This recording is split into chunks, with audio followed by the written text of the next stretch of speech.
Welcome to We the World and our 2025 MLK Manifesting the Dream event.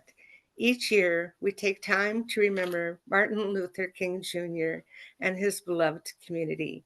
And each year, we are thrilled to feature the many people and organizations who have taken action to be of service, not only in January and February, but all year round. We at We the World welcome you to take action and be of service at we.net/MLK from January 15th to February 28th.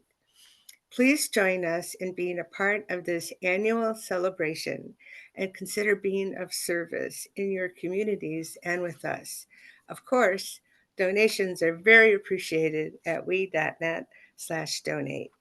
My name is Yana Larson, and I am the HR Deputy Director of We the World. Today we have a very special presentation, and our moderator is Thato.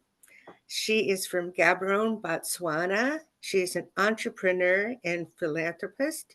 As founder and director of Lemon and Vinegar Ltd., she specializes in the distribution of agricultural produce, machinery, and equipment.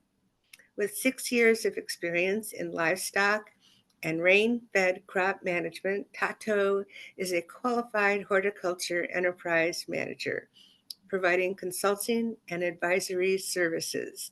She is passionate about building partnerships and engaging stakeholders to develop impactful programs addressing social constructs like age, gender, and race. Thato excels at team building and program construction tailored to specific event and thematic needs. She is also a longtime We the World volunteer and mother and valued member of our team, and we love her. I pass the talking stick to you, Thato.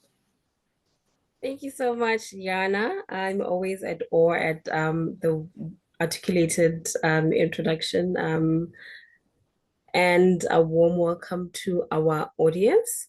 On today's session, we'll be delving into interfaith dialogue and cultural diversity, the role of interfaith collaboration in advancing global peace and inclusion.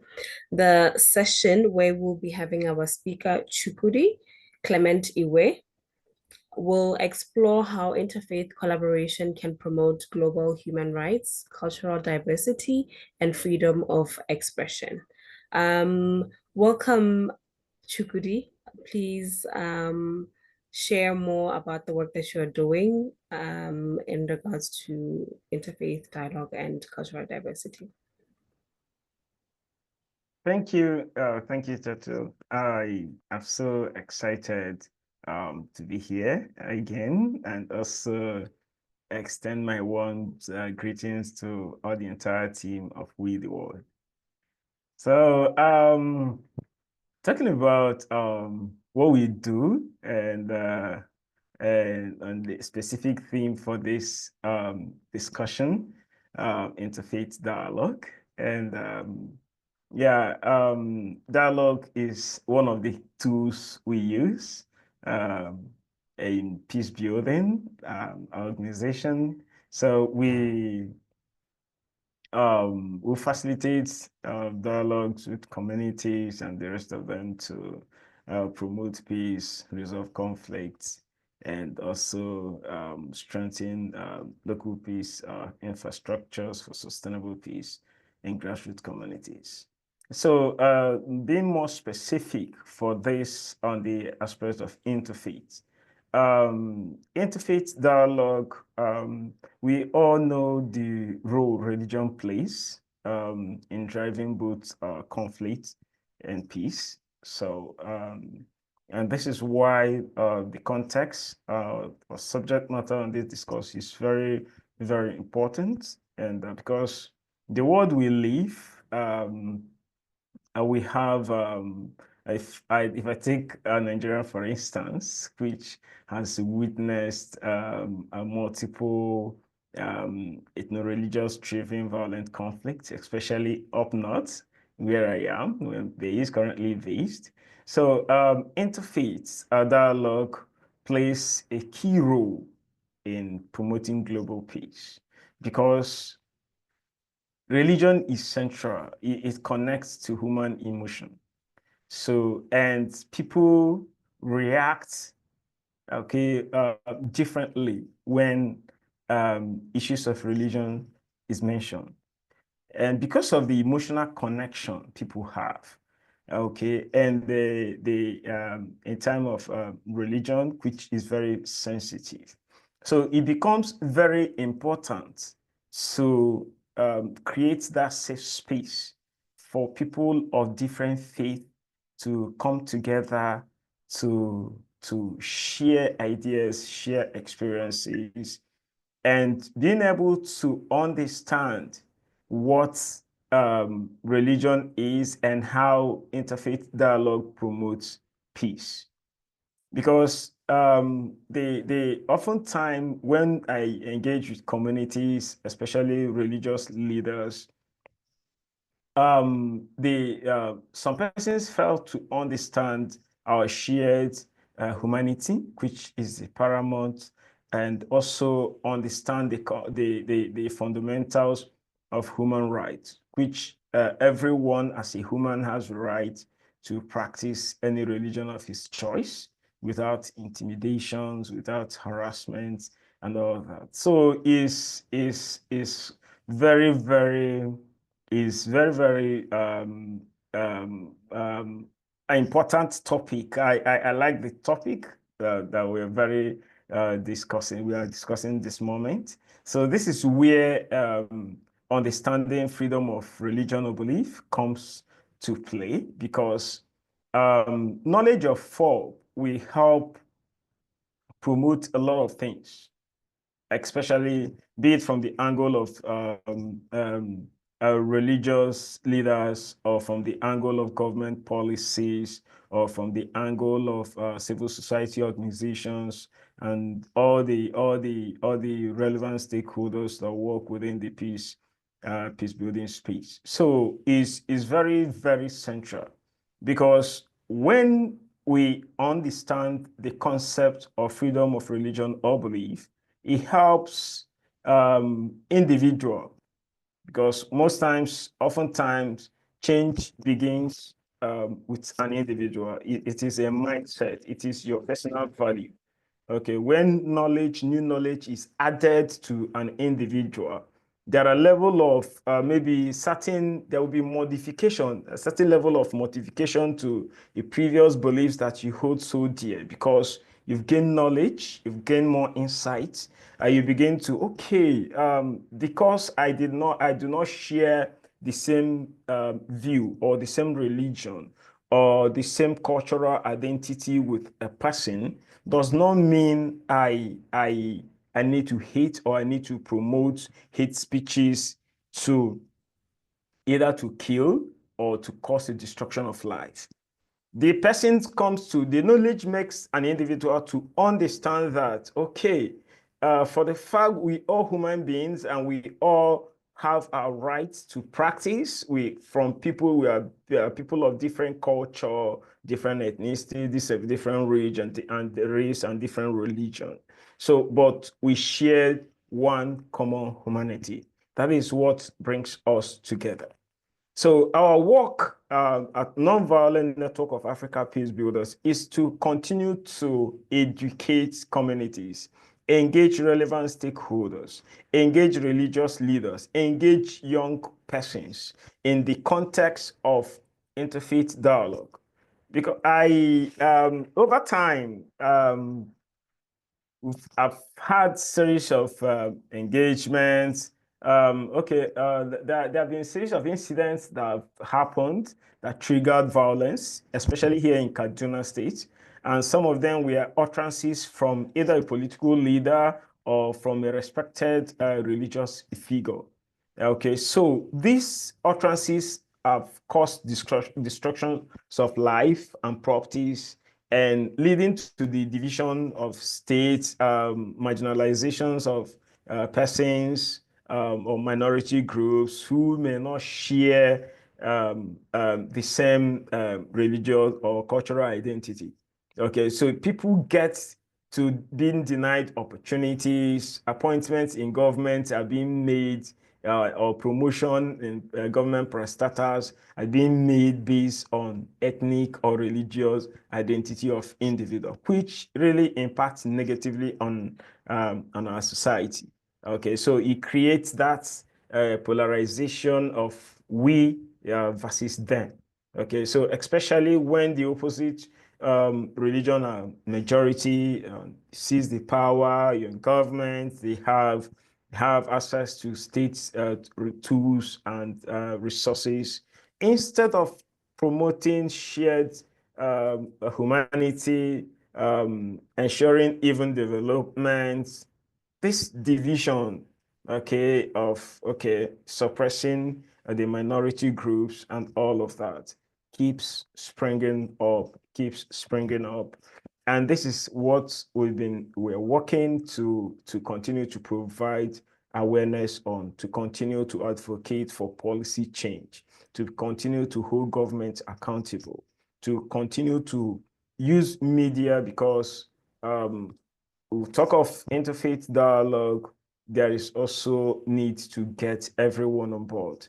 The media need to be involved to be able to take the message to the grassroots. Everyone needs to be on the same page. The teachers in the school need to be aware. They need to be knowledgeable on FOB, understand how freedom of religion works. It does not protect any religion.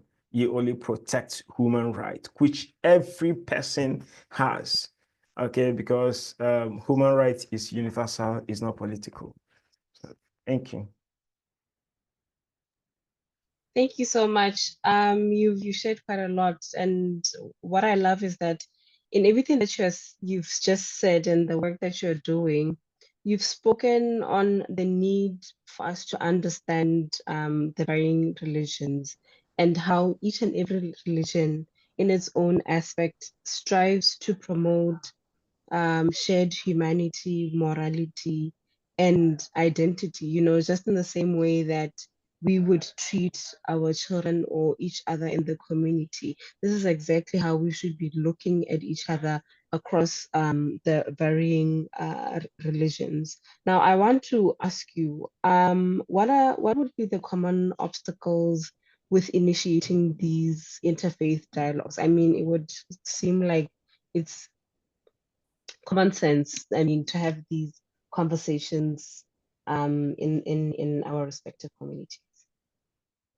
Okay, thank you very much. Most times, major obstacles initiating interfaith dialogue has always been the fear of, I would like to call it the fear of the unknown, due to the sensitivity of religion.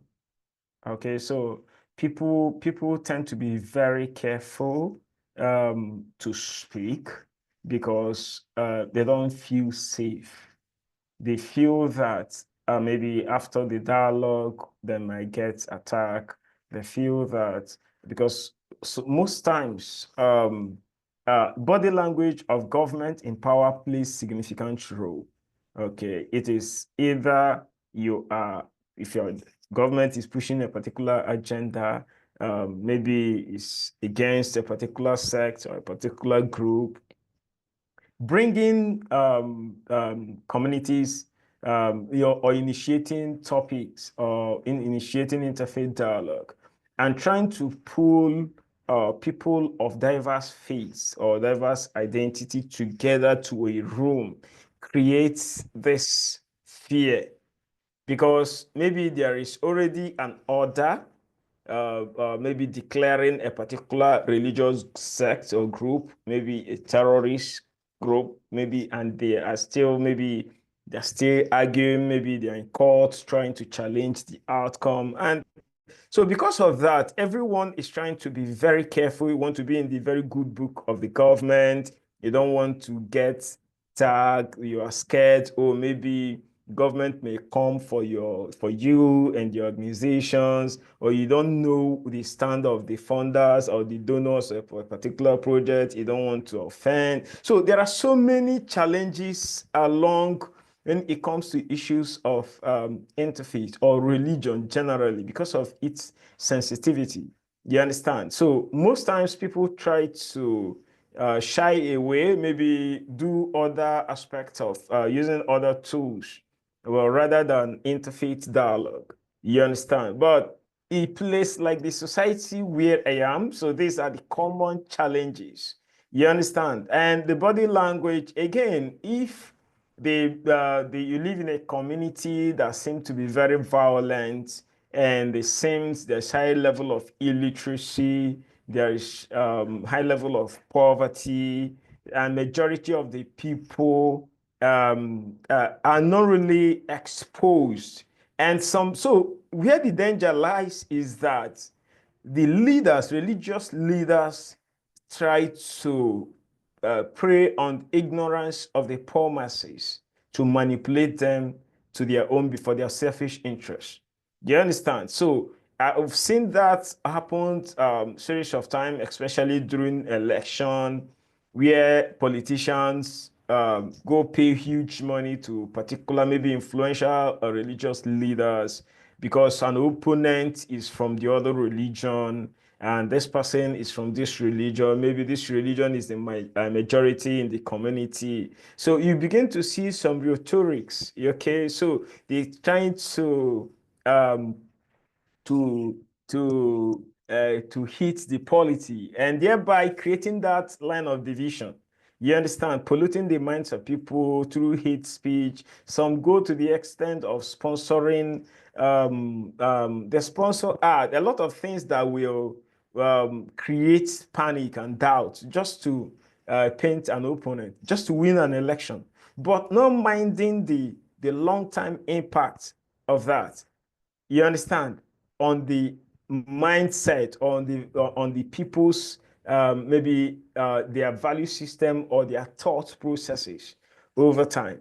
Their interest, the politicians' interest is just to grab power, and that is so. While the religious leaders they have been used for that particular purpose have already been paid. They've collected a certain amount of money and they've gone. So they left, the masses are left in the dark, and no one comes to engage them. That is where we get to see issues of violence, and any trigger is sparks and killings and destructions as always been. We already know where it leads to: killing, especially like where we currently this here in Kaduna is always killing, violence, destruction. At the end of the day, government imposes maybe 24 hours curfew, maybe it lasts for 2 weeks, or maybe it lasts for 1 month, and everyone returns as if everything is normal, but it's not normal.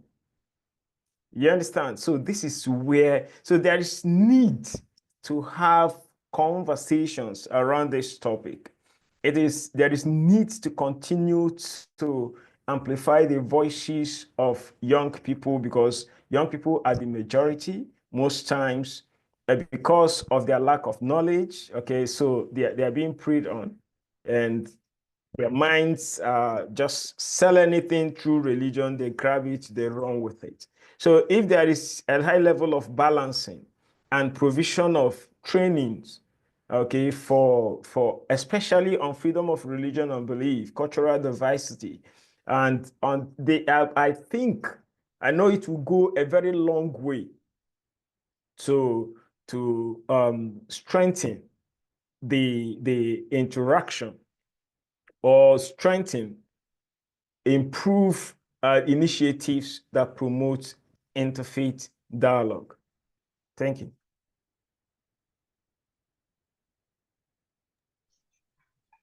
Thank you.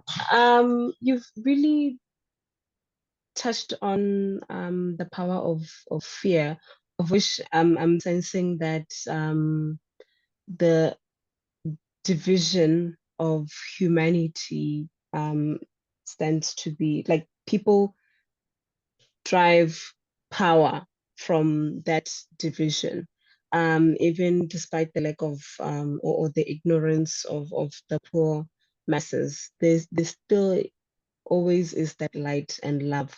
So perhaps because we cannot be left to our own devices, what are practical policy recommendations based from your experiences that you would suggest for incorporating interfaith dialogue into global peace building efforts? Okay, thank you. Talking about practical policies to incorporate interfaith dialogue into a global peace building framework is to, first of all, although there's already an existing, just to continue to review existing policies of the UN existing policies and at the national by the national government, and begins to work with young people, because I still maintain the power of young people and people who work especially in the area of interfaith dialogue, to strengthen the capacity, to support initiatives, and to fund them. Government needs to promote interfaith dialogue. Although there are existing agencies that are being created by government on interfaith council and all of that. But the challenge has always been funding. What are they doing? What are they really living up to expectation? Because there have been policies, there are laws, there are things, but oftentimes the problem has always been at implementation level. Everything gets stuck at implementation level. So my recommendation is to ensure that these agencies of government that are saddled with the responsibility of peace. I made a recommendation on creation of ministries for peace, on how with its mandate will be just there should be a ministry for peace. This at the national level, while the subnational levels creates a commission, a peace commission at that level, to be able to champion issues, handle issues or matters that concerns peace. Then there are within those agencies, departments that will be able to handle interfaith, because we will not, if recommending for multiple agencies or maybe agencies on interfaith, Bureau of Interfaith, just like what we have, but we find out that duplication of office has not really been effective. But it is collaboration with civil society organizations, CBOs, traditional and religious leaders, okay, work with the media, okay, to be able to amplify this and create enough awareness and sensitization for young people to understand, yes, they have a role to play. So the policy recommendations has to come, one, creation of Ministry of Peace that's at the national level, two, creation of agencies, either Peace Commission at the subnational level.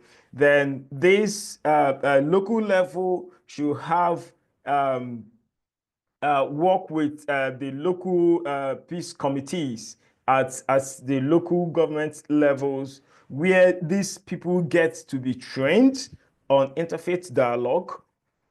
Media has to be part of these processes. Young persons has to be part of these processes. Religious and traditional leaders have to be part of these processes. And it has to be a sustained approach. It is not a one-off event. It has to be a long-term commitment from the government to ensure that issues around freedom of information and belief is enshrined. I know that most national laws or constitutions, the Universal Declaration of Human Rights talks about the right to freedom of worship and all that.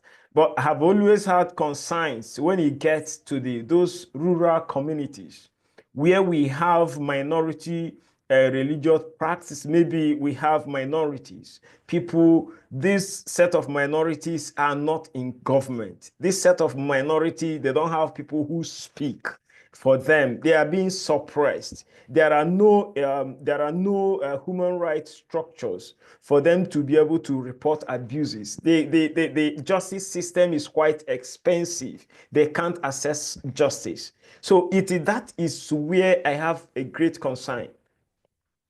So be able to strengthen justice system and make it accessible to all.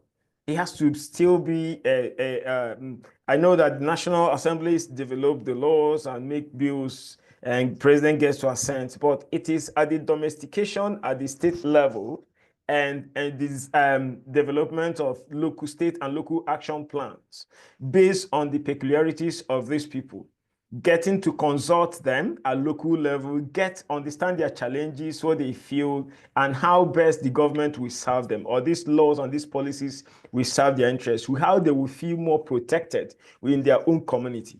You understand? They don't need to feel threatened. They don't need to feel unsafe while practicing their religion. So it is always is subject to review. These policies are subject to review, and also we still need to constantly getting across board with the international communities and strengthen alliance. So with both the national, the state, and the local communities. So because at a point, I know I understand the sovereignty of a state, but sometimes a national government may have a particular agenda that oppresses or persecutes a particular religion. So if I sometimes I get to question what UN does. I know they're trying to respect boundaries, trying to respect sovereignty, but people are getting hurt. People are being killed. And is there no way that this thing has to still be reviewed?